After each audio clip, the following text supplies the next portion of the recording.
Good morning, friends. Today I want to talk to you about something simple but powerful. It's the difference maker between those who dream and those who achieve forcing yourself to take action. We all know what it feels like to hesitate, to wait for the perfect moment. But let me tell you, if you wait for the perfect time, you'll be waiting the rest of your life. Success doesn't belong to the people who wait. It belongs to those who act. Most people let their feelings run the show. They wake up in the morning and check how they feel before they decide what to do. If they feel motivated, they take action. If they feel lazy, they put things off. If they feel inspired, they chase their dreams. If they feel discouraged, they sit back and do nothing. And that's why so many people live inconsistent lives, because feelings are inconsistent. Feelings are like the weather, always shifting, always temporary. You might wake up to a sunny morning of excitement one day, and the very next it's storm clouds of doubt. If you only move when the weather is sunny, you'll miss most of the journey. But discipline, that's the compass that points you forward, no matter what the skies look like. Discipline says, I don't care how I feel. I'm going to do what I said I'd do. That's where the winners separate from the dreamers. Because feelings don't produce results, actions do. And only discipline can guarantee action when motivation fails. Think about it. How many successful people do you admire who only worked when they felt like it? None. The athlete doesn't feel like training every morning at 5 a.m., but discipline puts them on the track. The writer doesn't feel like facing the blank page every day, but discipline sits them down to write. The entrepreneur doesn't feel like making difficult calls, but discipline dials the number.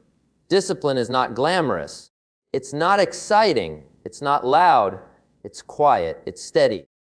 It's the daily grind that no one sees, but everyone admires when the results show up years later. Now here's the trap most people fall into. They think motivation is the engine of success. But motivation is just the spark. It gets you started, but it doesn't keep you going. Motivation is emotional. Discipline is practical. Motivation is fleeting. Discipline is permanent. Motivation whispers, wouldn't it be nice? Discipline declares, it doesn't matter how I feel, I will do it. Let's take a simple example exercise.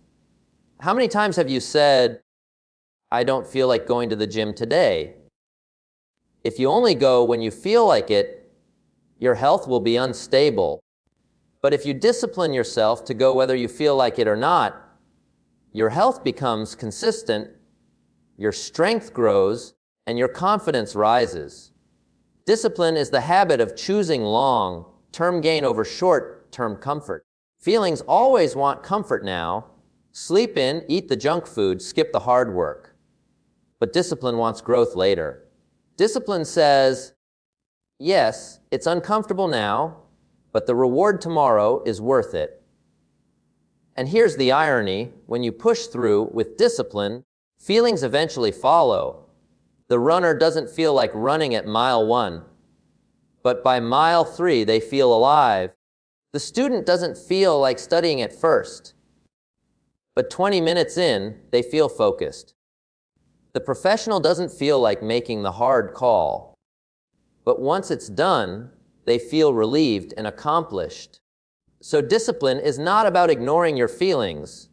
It's about leading them. It's about saying, I will do the right thing first and let the feelings catch up later. Let me give you a mental image. Imagine two horses, one called feelings, the other called discipline. If you let feelings lead, the cart goes all over the place. Fast one day, stop the next, sometimes in circles, sometimes backwards. But if you let discipline lead, the cart moves forward steady and straight, even when feelings bucks and resists. Over time, feelings learns to follow where discipline leads. That's how great lives are built. not by chasing moods, but by mastering habits. So how do you build discipline? You start small. You keep promises to yourself. You train your brain to understand that your word matters more than your mood. You don't wait for the perfect day. You do it today and tomorrow and the day after. Consistency compounds, and soon discipline becomes your identity. The truth is simple. You will not always feel like it. You will not always wake up motivated. But if you build the strength to act regardless of your feelings, you can achieve anything you set your mind to. Discipline over feelings. That is the difference maker. And if you master it, your future will never be left to chance. It will be built by choice. Let's dive into the second key point. Small steps beat big intentions. We all know people who are full of plans, ideas, and grand ambitions. They'll tell you everything they're going to do, the business they'll start, the book they'll write, the weight they'll lose, the money they'll save. Their intentions are enormous. But here's the sobering truth. Big intentions without action are just dreams dressed up as excuses. The mountain of success looks intimidating when you stand at the bottom and stare at the peak. That's why so many never even begin. They get paralyzed by the size of the dream. They think they need a perfect strategy, the perfect timing, the perfect resources before they start. But success has never been about perfection. It has always been about progress. And progress is built through so many people are waiting for confidence to arrive before they begin. They think, when I feel ready, I'll start. When I feel certain, I'll take the leap. When I believe in myself, then I'll go after the goal. But that is not how confidence works. Confidence does not show up at the starting line. It is not a prerequisite for action. It is the result of action. Think about a child learning to ride a bicycle. No child wakes up one day and says, I am confident enough, I believe in myself enough, and therefore I will ride perfectly. No, they wobble, they fall, they scrape their knees. But each attempt gives them a little more skill, and with skill comes belief. That is confidence being built. Not imagined, not wished for, but earned through action. The truth is this: every time you take a step, even a small one, you are sending yourself a powerful message. You're saying, I can do this. I'm capable. And the brain believes what it sees you do more than what you tell it in words. If you sit back and keep telling yourself, one day I'll be ready, your brain doesn't believe it. But if you move, even clumsily, your brain starts to rewire itself. It says, look at that, we did it. Action and confidence are partners in a cycle. Action creates confidence. Confidence inspires more action. And more action builds stronger confidence. But here's the catch. You've got to start the cycle with action, even when you don't feel ready.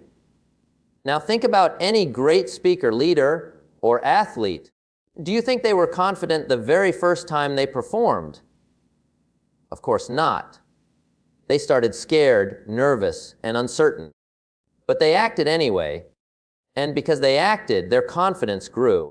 The world often applauds the confidence they see on stage or on the field, but what they don't see are the shaky first steps, the failures, the countless times these people acted without feeling sure. You don't need confidence to begin. You need courage to begin. Confidence is a byproduct that arrives later. Courage says, I don't know if I can, but I will try. And that small act of courage, taking a step into the unknown, is the birthplace of all lasting confidence. Let's bring it into practical life. Say you want to start a new business, but you've never done it before. If you wait for confidence, you'll never begin. But if you take one step, register a name, make one call, design a simple product, you begin building a foundation. Each tiny action creates competence, and competence grows into confidence. Or think about personal fitness. Many people are too intimidated to walk into a gym because they don't feel confident. But the moment they show up, do one workout, and survive it, something shifts. The next time, it feels easier. Confidence starts to bloom, not from pep talks, but from action. Action also silences fear. Fear thrives in stillness. When you sit and imagine all the ways something could go wrong, fear grows bigger. But the second you act, you shrink fear down to size. Why? Because fear is just the anticipation of failure. Once you move, you prove to yourself that failure isn't as devastating as you thought. Here's the principle: don't wait to feel confident. Do the thing first. Start messy. Start scared. Start unsure. But start. Confidence will come as your reward. So the next time you hesitate and tell yourself, "I don't feel ready," remind yourself that readiness is not the starting point. It's the finish line. The only way to get there is to move. Friends, confidence is not a gift handed to you. It's not an inheritance. It's not a personality trait. It's a muscle built and strengthened by repeated action. And if you'll take one step today and then another tomorrow, that muscle will grow until one day the things that once terrified you will feel natural. Action builds confidence. Always. It's easy to look at tomorrow as a distant place, somewhere far down the road. We tell ourselves, "I'll start next week. I'll get serious next year. I'll fix it someday." But the truth is, the future isn't built next week, or next year, or someday. The future is being built right now in the choices you make today. Think of your life like a field. Every action you take is a seed you plant. Some seeds are good: discipline, learning, persistence, kindness. Others are weeds: laziness, procrastination, excuses, bad habits. The field doesn't care what you plant. It will return whatever you sow. And years from now, your harvest will be the result of today's planting. That's why today matters so much, because today is the only day you actually have power over. Yesterday is gone. Tomorrow is only a promise. Today is the canvas where you paint your future. Let's get practical. Imagine someone who wants to be financially free. They can dream about wealth all day. They can talk about it, visualize it, read about it. But unless today they decide to save, invest, or create value, their financial future remains the same. 10 years from now, their reality will simply reflect the choices they refuse to make today. Or take health as an example. Someone might want to be strong and energetic at 50 or 60, but the body they'll have then is being built today through the food they eat, the exercise they commit to, the rest they allow themselves. Skipping today's action is not harmless. It compounds into tomorrow's regret. The same principle applies to relationships. You don't suddenly wake up with a meaningful, loving marriage or lifelong friendships.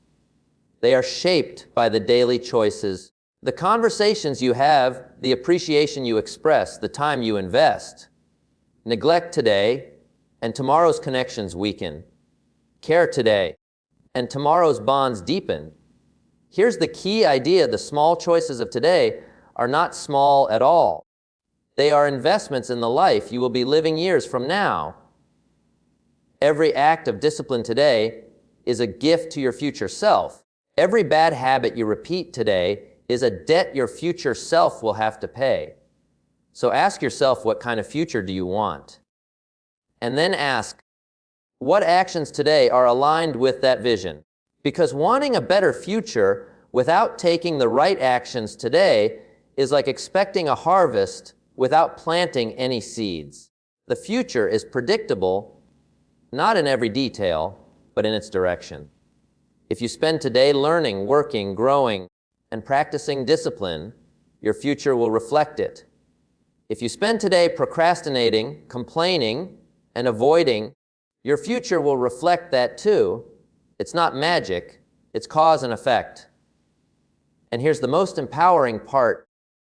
You don't have to change everything at once. You don't have to fix the next 10 years today. You just need to take ownership of this day. Shape it with purpose. Shape it with discipline. Shape it with vision. Because if you can win today, and then tomorrow, and then the next day, you will win the future by default. Picture yourself 10 years from now. You will meet that person.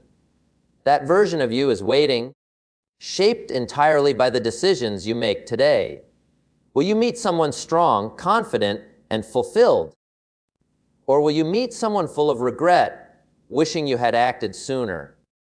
The answer depends on what you choose right now. Your future is not a mystery. It is a mirror. And the reflection you see tomorrow will come directly from the actions you take today. So take today seriously. Treat it as a treasure, because it is. Use it wisely, because once it's gone, it never returns. Make it count, because the rest of your life is quietly being written by the way you live this single day. Your future is shaped today, so shape it well.